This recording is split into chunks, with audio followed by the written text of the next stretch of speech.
हुकूमत ने आज से पेट्रोलियम मसनूआत की कीमतों में बड़ी कमी का ऐलान कर दिया। पेट्रोल की कीमत में 15 रुपये 39 पैसे फी लीटर कमी कर दी गई। पेट्रोल की नई कीमत 273 रुपये 10 पैसे फी लीटर हो गई। हाई स्पीड डीजल की कीमत में 7 रुपये 88 पैसे फी लीटर कमी। हाई स्पीड डीजल की नई कीमत 274 रुपये 8 पैसे फी लीटर मुकर्रर। मिट्टी के तेल की कीमत में 9 रुपये 86 पैसे और लाइट डीजल ऑयल की कीमत में 7 रुपये 54 पैसे फी लीटर कमी कर दी गई। वजीर आजम शहबाज शरीफ ने नई कीमतों की मंजूरी दे दी। इससे पहले मुल्क भर में गंदम, आटे और घी की कीमतों में भी कमी रिकॉर्ड की गई। 15 रुपए की कमी कुछ ज़्यादा कमी तो नहीं है, लेकिन मैं समझता हूँ खुशाइन अमल है। इसी तरीके से मजीद कमी होनी चाहिए ताकि अवाम जो है ना सुख का सांस ले सके। इसका बहुत फायदे हैं, इसमें रेटें कम हो जाएगा तो फिर पाकिस्तान का मुल्क का ये बेहतर भी हो जाएगा, बेहतरी का मामला भी हो जाएगा। तो सही क्या अच्छा दाम है और होने चाहिए कम। ऑब्वियसली आवाम परेशान है पेट्रोल की वजह से ही। पेट्रोलियम मसनूआत की कीमतों में कमी को शहरियों ने खुशाइन करार दे दिया। किराए और खाने पीने की दीगर अशिया की कीमतें भी कम कराने का मुतालबा।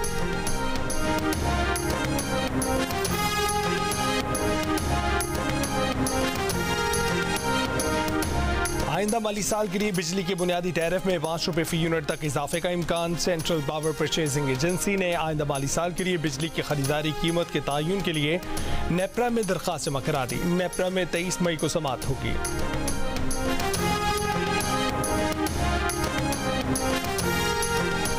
अगले पूरे साल के लिए बिजली की कीमतों से IMF का कोई ताल्लुक नहीं। हमारा IMF से मुआहदा ये है कि गर्दिशी कर्जे को 2310 अरब रुपए से ऊपर ना जाने दें।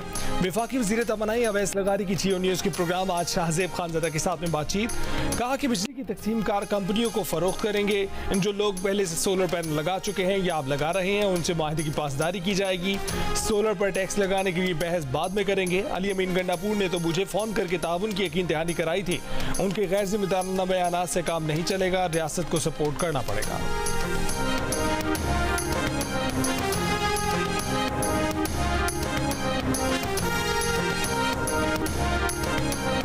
आप मेरे ख्याल में ये समझते हैं कि आपके साथ कोई शराफत की ज़बान में बात करें तो आप उसकी कमजोरी समझना शुरू करते हैं। ना हम कमजोर हैं और मैं आपको पैगाम दे रहा हूँ।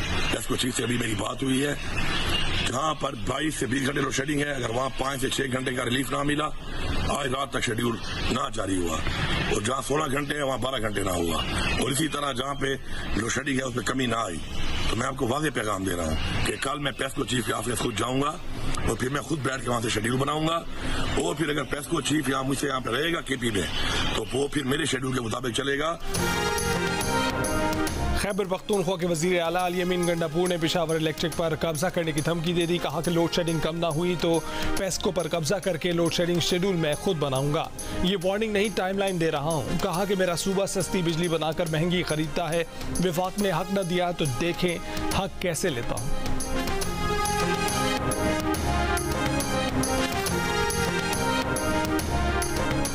आज मुल्क के बेशतर इलाकों में मौसम गर्म और खुश्क, जबकि वस्ती और जुनूबी इलाकों में शदीद गर्म रहेगा। शाम के औकात में बलाई पंजाब, खैबर पख्तूनख्वा, बलोचिस्तान और कश्मीर में मतला जुज़वी तौर पर अबरआलूद रहने के अलावा चंद मकामात पर आंधी, चक्कर और बारिश का इम्कान है। बुध को मुल्क में सबसे ज़्यादा दर्जा हरारत दादू में 49 डिग्री सेंटीग्रेड रिकॉर्ड किया गया। जैकबाबाद 47, सखर, मोइनजोदड़ो, पड़ीदन, नवाबशाह, लाड़काना, DG खान 46, मुल्तान 44, लाहौर, फैसलाबाद, सरगोदा 42, कराची, बन्नू 40, इस्लामाबाद, मुजफ्फराबाद 39, पेशावर 38, जबकि गिलगित और कोयटा में ज़्यादा से ज़्यादा दर्जा हरारत 34 डिग्री सेंटीग्रेड रिकॉर्ड किया गया।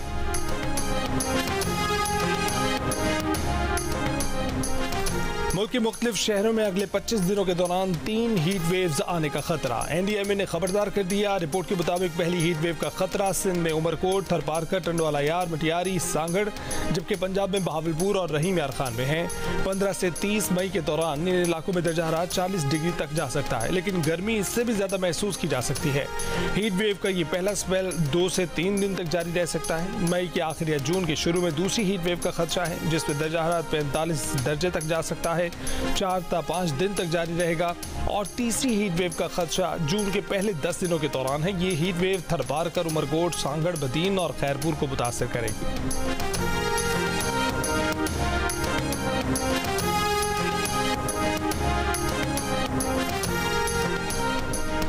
वज़ीर आज़म शहबाज शरीफ आज मुजफ्फराबाद का दौरा करेंगे। ज़राए के मुताबिक वज़ीर आज़म नीलम जहलम प्रोजेक्ट का दौरा करेंगे। वज़ीर आज़म मुजफ्फराबाद में आज़ाद कश्मीर के सियासी रहनुमाओं से मुलाकातें करेंगे। मुलाकातों में आज़ाद कश्मीर की गुज़िश्ता दिनों की सूरत हाल पर गुफ्तगू का इम्कान है। बानी पीटीआई की 190 मिलियन पाउंड स्कैंडल केस में जमानत मंजूर हो गई। रिहाई का हुक्म भी दे दिया। रिहा ना हो सकेंगे। अभी साइफर केस और इद्दत केस में सजा मौतली होना बाकी है। जमानत का फैसला इस्लामाबाद हाई कोर्ट के चीफ जस्टिस आमिर फारूक और जस्टिस तारिक महमूद जहांगीरी ने लिखा। फैसले के मुताबिक नैब के वकील ने इस बात के हक में कोई रिकॉर्ड नहीं दिया कि रिहा होकर बानी पीटीआई रिकॉर्ड टेम्परिंग या ट्रायल पर असरअंदाज होने की कोशिश कर सकते हैं। अब मुलजिम को मजीद कैद रखने से फायदा नहीं होगा। अदालत ने कहा कि रेफरेंस से मुतल्लिक अदालती ऑब्जर्वेशंस अबूरी नौयत के हैं, ट्रायल पर असरअंदाज नहीं होंगे। अदालत का बानी पीटीआई को 10 लाख रुपए के बचल के जमा कराने का हुक्म। नैब तरमीम बर वफाकी हुकूमत की इंट्रा कोर्ट अपील की समाअत आज सुप्रीम कोर्ट में होगी। अदालत बानी पीटीआई को वीडियो लिंक के जरिए पेश होने का हुक्म दे चुकी है। वफाकी हुकूमत के ज़राए के मुताबिक वीडियो लिंक के जरिए पेशी के इंतजाम मुकम्मल भी कर लिए गए हैं।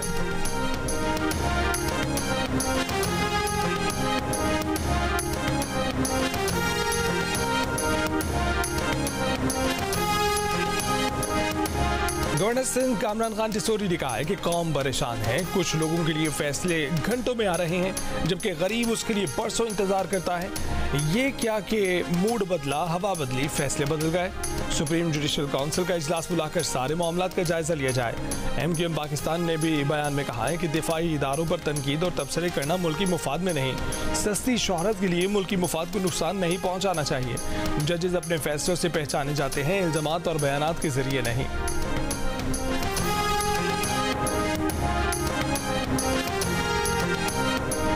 कराची में कुरंगी कोस्ट गार्ड चुरंगी के करीब फायरिंग से मुबैना डाकू हलाक, साथी जख्मी। FB एरिया में डाकुओं की शहरी से लूटमार। 2 मोटरसाइकिल पर 3 डाकू शहरी से लूटमार के बाद फरार हो गए। मलिर सिटी में स्कूल तालिबा की वीडियो बनाकर ब्लैकमेल करने वाले 3 मुलजमान गिरफ्तार कर लिए गए। दीगर मुलजमान की तलाश जारी।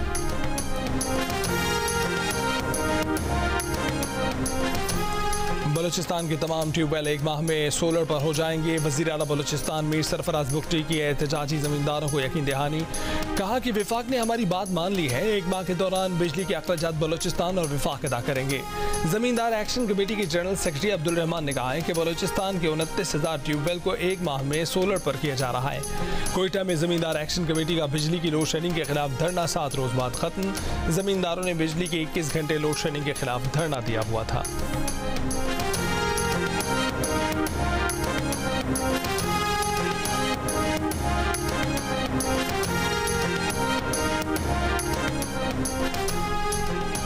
राजनपुर में डाकुओं की जानिब से महकमा आपाशी के अमले को काम बंद न करने की सूरत में कत्ल की धमकी। वीडियो में डाकू जदीद असलहे के साथ दरिया सिंध के किनारे पर खड़े नजर आ रहे हैं। महकमा आपाशी का अमला पुलिस निगरानी में दरिया सिंध के हिफाजती बंद मंचन पर काम कर रहा है। डाकुओं ने महकमा आपाशी के एहलकारों पर शदीद फायरिंग भी की थी। पुलिस ने जवाबी कार्रवाई करते हुए डाकुओं की कमी गाह को तबाह किया था।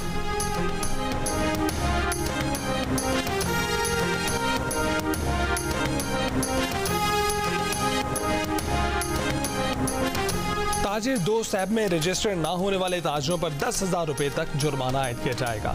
नॉन फाइलर्स की बैंकों से कैश निकलवाने पर मजीद टैक्स लगेगा। आइंदा बजट के लिए FBR की तजावीज़। जराए का कहना है कि 1300 सीसी से जायद की दरामदी गाड़ियों पर टैक्स और 850 सीसी से जायद की तमाम नई गाड़ियों पर विद होल्डिंग टैक्स बढ़ाए जाने का इम्कान है। गैर जरूरी और लग्जरी आइटम्स पर ड्यूटी बढ़ाए जाने की तजवीज़। ओकाड़ा में सांप के डसने से 3 साल के बच्चे की मौत का केस। बच्चे को वैक्सीन बर वक्त न लगाने पर ड्यूटी डॉक्टर मुलाजमत से बर्खास्त। नाकिस सुपरविजन पर THQ अस्पताल के MS मुअत्तल। एहतशाम मसीह को सांप के डसने पर वर्षा तहसील हेडक्वार्टर अस्पताल रेनाला खुर्द लाए थे। इंक्वायरी के मुताबिक ड्यूटी डॉक्टर ने दस्तियाबी के बावजूद वैक्सीन न लगाई, जिससे बच्चा जाँ बहक हो गया। वज़ीर आला पंजाब मरीम नवाज ने वाक़े का नोटिस ले लिया। पाकिस्तान का फतह 2 गाइडेड रॉकेट का कामयाब तजर्बा। ESPR के मुताबिक फतह 2 जदीद नेविगेशन सिस्टम से लैस है, 400 किलोमीटर तक मार कर सकता है, किसी भी मिसाइल डिफेंस सिस्टम को मात देने की सलाहियत रखता है, इंतहाई दुरुस्तगी के साथ अहदाफ को निशाना बना सकता है। रॉकेट सिस्टम पाकिस्तानी फौज के रिवायती खतरनाक हथियारों को नुमाया तौर पर अपग्रेड करेगा। शानदार कामयाबी पर सदर आर्मी चीफ और chairman joint chiefs of staff committee की मुबारकबाद। वज़ीर आज़म ने अपने बयान में कहा कि फतह 2 गाइडेड रॉकेट सिस्टम पाक फौज और साइंसदानों की अनथक मेहनत का नतीजा है। पाक फौज और साइंसदानों की मेहनत दिन ब दिन पाकिस्तान के दिफा को नाकाबिल तस्खीर बनाती जा रही है।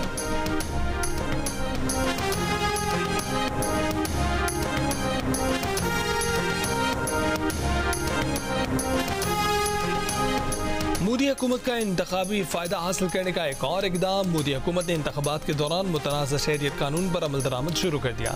मुतनाज़ शहरियत एक्ट के तहत पड़ोसी ममालिक से आए 14 पनाहगज़ीनों के पहले ग्रुप को शहरियत दे दी। भारतीय वज़ारत दाखिला के मुताबिक दस्तावेज़ात की तस्दीक के बाद 14 अफराद को शहरियत देकर वफादारी का हल्फ लिया गया। मुस्लिम ग्रुपों, इंसानी हकूक तंजीमों, सिविल सोसाइटीज़ ने मुतनाज़ कानून को मुस्लिम दुश्मन करार दिया था।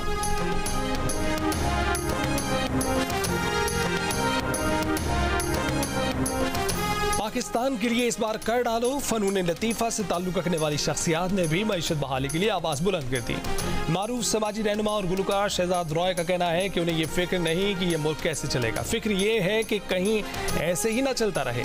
उनका कहना था कि मईशत पर जियो टीवी पर नशर होने वाली ग्रेट डिबेट एक अच्छा कदम है। मुकालमा होना बहुत फ़ायदेमंद है, इससे हुकूमतों पर दबाव पड़ता है। मईशत को बेहतर करने के लिए इन लोगों से टैक्स लेने की ज़रूरत है जो टैक्स नहीं दे रहे।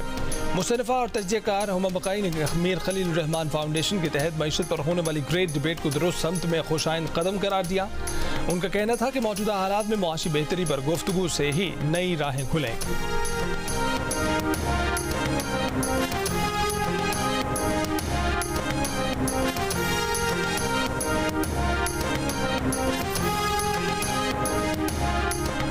इसराइली फौज के शिमाली गजा और रफा में हमले, मजीद 60 से ज्यादा फलस्तीनी शहीद। रफा और शिमाली गजा में इसराइली फौज के फलस्तीनी मज़ाहमतकारों से शदीद झड़पें। जंगबंदी तजावीज़ में इसराइली तरमीम से मुज़ाकरात में डेडलॉक हो गया। हमास ने कहा कि हमारा मुतालबा बरकरार है। जंगबंदी मुआहिदा गजा में जंग खत्म करने के लिए होगा। जंग के बाद हमास के बगैर गजा के किसी भी तस्वीर को मुस्तरद करते हैं।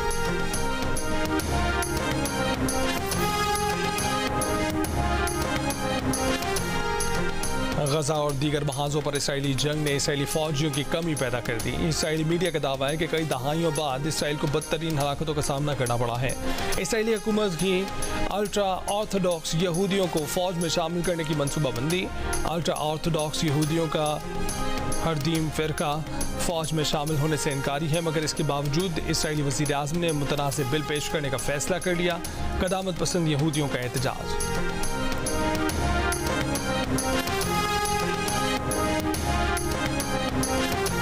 अमरीकी सदर बाइडन और साबिक अमरीकी सदर ट्रंप का पहला सदारती मुबाहिसा 27 जून को होगा। बाइडन और ट्रंप ने मुबाहिसे की दावत कबूल कर ली। खबर एजेंसी के मुताबिक बाइडन और ट्रंप का दूसरा मुबाहिसा सितंबर में होगा। अमरीका में 5 नवंबर को सदारती इंतखाबात होंगे। भारत में जारी लोकसभा इंतखाबात में फतह के लिए वज़ीर आज़म नरेंद्र मोदी के यू टर्न। मुख्तलिफ हल्कों की कड़ी तनकीद पर मोदी ने मुस्लिम मुखालिफ बयानिए से इनकार किया, मगर अगले ही दिन फिर बयान दाग दिया। भारतीय चैनल को इंटरव्यू में कहा कि कभी हिंदू मुस्लिम नहीं करता, ना ही कभी करूंगा, मगर अगले ही रोज मुंबई में खिताब में कहा कि कांग्रेस बजट का 15% हिस्सा मुसलमानों को देना चाहती थी। कांग्रेस हुकूमत ने खुलेआम कहा था कि मुल्की वसाइल पर मुसलमानों का पहला हक है। नरेंद्र मोदी ने इससे पहले अप्रैल में भी राजस्थान रैली में मुसलमानों को दरअंदाज और बहुत ज़्यादा बच्चे पैदा करने वाला कहा था, जिस पर अपोजिशन और मुख्तलिफ हल्कों की जानिब से सख्त तनकीद भी की गई थी।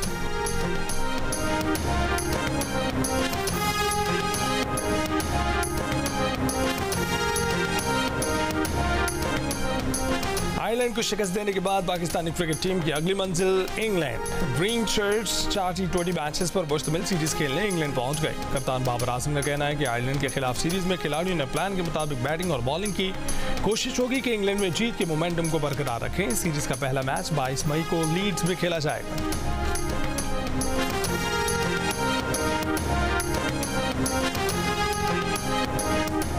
T20 वर्ल्ड कप 1 जून से वेस्ट इंडीज और अमेरिका में खेला जाएगा। इवेंट का पहला सेमीफाइनल 26 जून को होगा। आईसीसी के मुताबिक भारत ने क्वालिफाई किया तो 27 जून को गयाना में सेमीफाइनल खेलेगा। ज्यादा से ज्यादा व्यूअरशिप के लिए भारत को 27 जून को सेमीफाइनल दिया है। इवेंट का फाइनल 29 जून को बारबाडोस में खेला जाएगा। मुत्तहिदा अरब अमीरात का माहौलियाती माहिरीन के लिए ब्लू वीज़े का ऐलान। बतौर इनाम ब्लू वीज़ा 10 साल का रिहायशी वीज़ा होगा। अमीराती नायब सदर, वज़ीर आज़म और दुबई के हुक्मरान शेख मोहम्मद बिन राशिद ने सोशल मीडिया पर ब्लू वीज़े के इजरा का ऐलान किया। इक़दाम मशरिक़ वस्ता में गैर मामूली और गैर मुतवक्के मौसमियाती तब्दीलियों की बात किया गया।